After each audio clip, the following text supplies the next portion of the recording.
Welcome to the Homeschool 5 in 10, the podcast where every episode is filled with 5 of the best homeschooling takeaways, tips, and resources in 10 minutes or less. I'm your host, Kathy Gosen. Let's get started. Hello, everyone. Last spring, we finished up the Mystery of History series with my then 7th and 5th grade children, so I thought it was a good time to share with you a little bit about what we learned as we went through the series and our thoughts on the mystery of history as compared to other curriculum that we have tried or reviewed. So let's dive right in.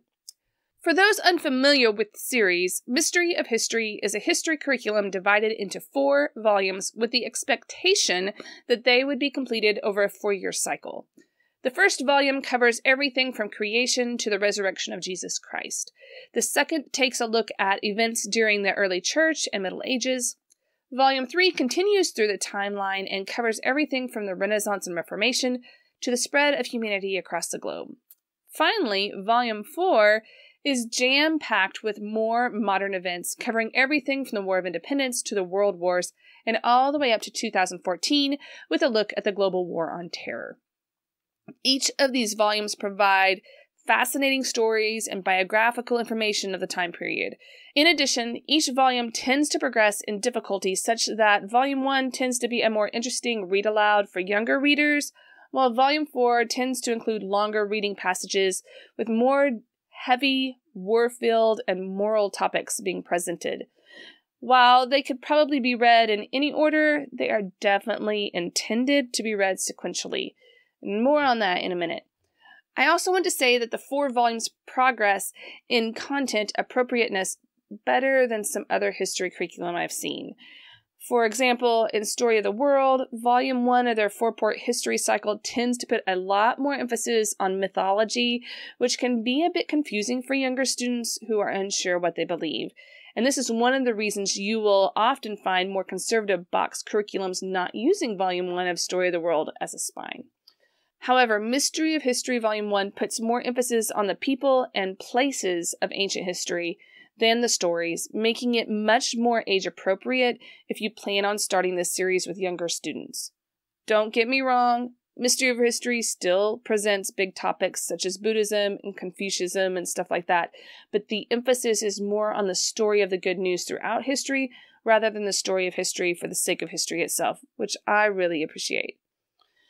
It should be noted that there are a few differences both between the volumes and the editions available. To begin, Volume 1 is more time-consuming with 36 weeks, if done 3 times a week, or a total of 108 lessons, where the other volumes each have 28 weeks or 84 lessons of content, which tends to be a bit more manageable. If the first year of 36 weeks tends to be overwhelming, a few weeks could easily be added to the second year of content, which would still make that second year manageable since it is only 28 weeks long. As far as the different editions, if you are buying a used version of the Mystery of History, you may wonder how the different editions compare. And the main thing I have noticed between the newer editions and the older editions is that the newer editions are hardback bound with beautiful colored images versus the older black and white paperback, which tends not to hold up as well. The companion guides are also now available as a download versus an additional purchase, and the activities are now only available in the companion guides instead of being included at the end of each lesson in the text, which has made the student reader a much more appealing and less distracting read. Speaking of companion guides, let's talk about what Linda Hobart includes in these power-packed guides. For those that enjoy making history come alive through living literature and hands-on activities, this is where Mystery of History's companion guides shine.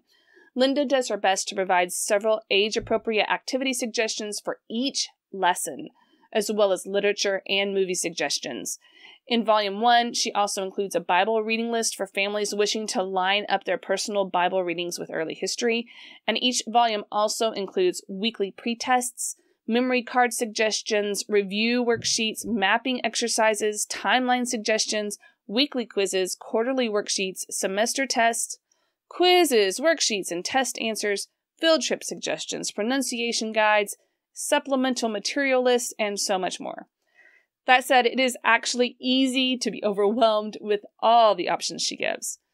Several other curriculums, such as Timberdoodle and Truth Quest, actually use Mystery of History as a spine and provide their own additional activity and resource suggestions, but Linda Hobart has provided more than enough on her own, such that additional resources really are not necessary.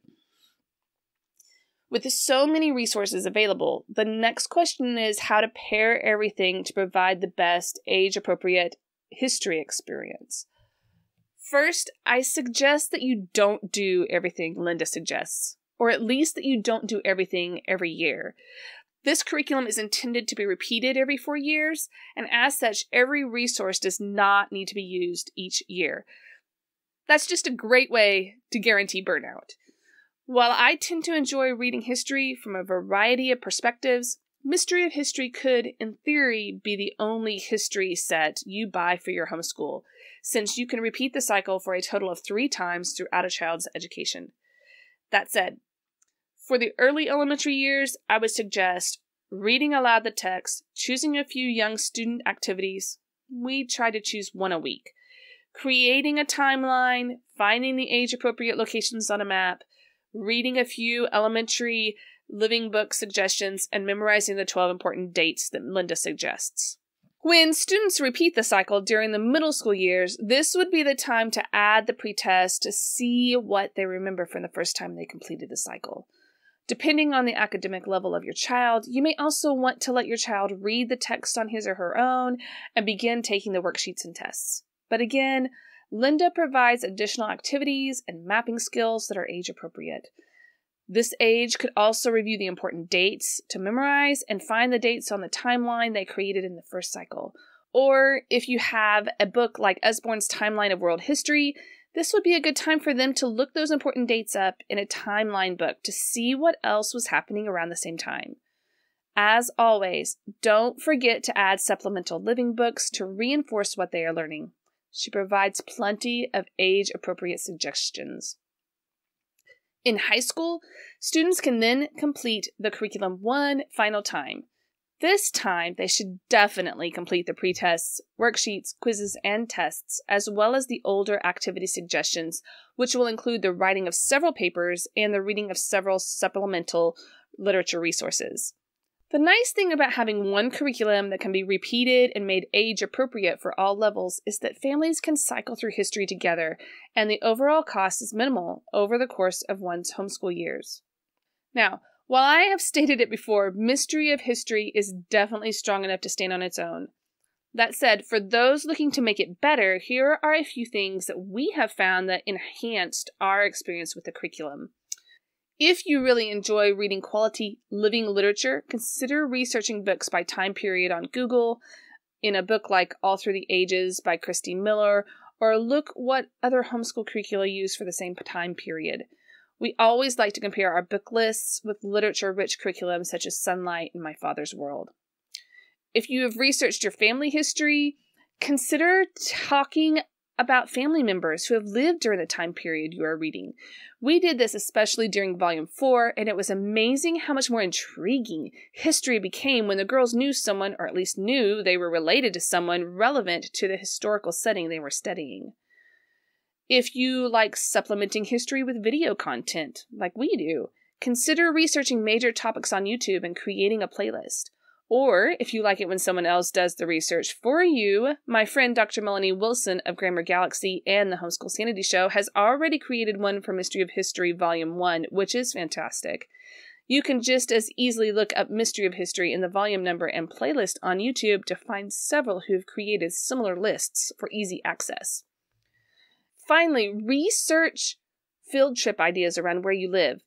While Linda Hobart provides several field trip ideas, there are probably many more she doesn't know about in your own state. For example, there are 2 Egyptian mummies on display within an hour of our house, as well as several large dinosaur fossils at a local science museum. These would provide some great field trips to reinforce Volume 1. Ask your friends on Facebook, look up local travel guides, and see what else you can find near home to make your city special. If you live in Oklahoma, I've actually made that easy with an Oklahoma field trip database.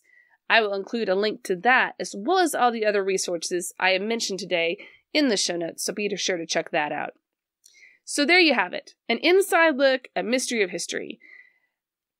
I hope you have found this review helpful. I was in no way paid or endorsed to share this review, although I may receive an affiliate stipend should you purchase from a link I provide. This is just our personal experience with this outstanding biblical worldview curriculum, and if you want to see a little bit more about what I'm talking about, be sure to watch this review on YouTube. Tune in next time as we talk about all things kindergarten. If you have a child who will soon be approaching this pivotal year, or you're in the throngs of kindergarten, I am here to help, and we will talk about that next time. See you then.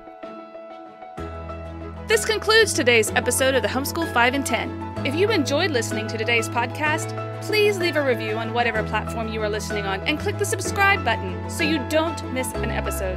All links mentioned in today's episode can be found in the show notes on thehomeschool5and10.com. Thanks again for listening to today's Homeschool 5 and 10, the show where I share the best and less.